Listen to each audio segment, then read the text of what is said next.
बिस्मिल्लाहिर्रहमानिर्रहीम। आज यहाँ पर रॉयल पाक रेस्टोरेंट हंदवारा में जोए अदब कायदा कश्मीर की तरफ से एक नातिया मुशायरे का एहतमाम किया गया है। आपको मालूम है कि कोविड की वजह से जो लॉकडाउन हुआ था, इस दौरान हम कोई अदबी प्रोग्राम न कर पाए और इस सुकून को तोड़ने के लिए आज जोए अदब ने शुरुआत की है और हमने आज यहाँ पर माह रमज़ान की अहमद के हवाले से, उस इकबाल रमज़ान के हवाले से ये नातिया मुशायरा यहाँ पर मुनक़द किया है।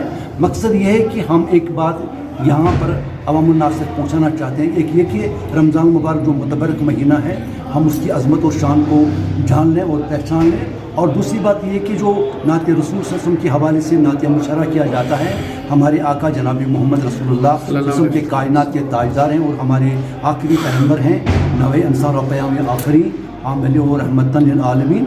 और इस सिलसिले में जो हमने नातिया मुशायरा किया, हमने जो अदबी प्रोग्राम का आगाज़ किया, हमने समझा कि हम अदबी प्रोग्राम का आगाज़ उस हस्ती के नाम से करें, उनके एहतमाम से करें, उनके मदाह से करें जो हस्ती इस कायनात के आखिरी पैगंबर भी हैं और हमारे रहनुमा भी, लीडर भी हैं। और अदबी जोए अदब कायदा कश्मीर जो एक अदबी तंजीम है, ये रियासत जम्मू कश्मीर की एक नामवर और सेहतमंद तंजीम है। इसने बहुत सारे काम किए और अब तक हमारे जो मैगज़ीन है वो भी शाया होते रहते हैं। और हमारे जो शुअरा किराम हैं, बहुत सारे ऐसे शुअरा हैं जिनकी किताबें भी शाया हो चुकी हैं। और हम ये आपको बताना चाहते हैं कि जोए अदब कायदा कश्मीर ने अब जो अदबी महफिल का निकाद किया है और इसका आगाज़ किया है और ये हमारा सिलसिला जारी है।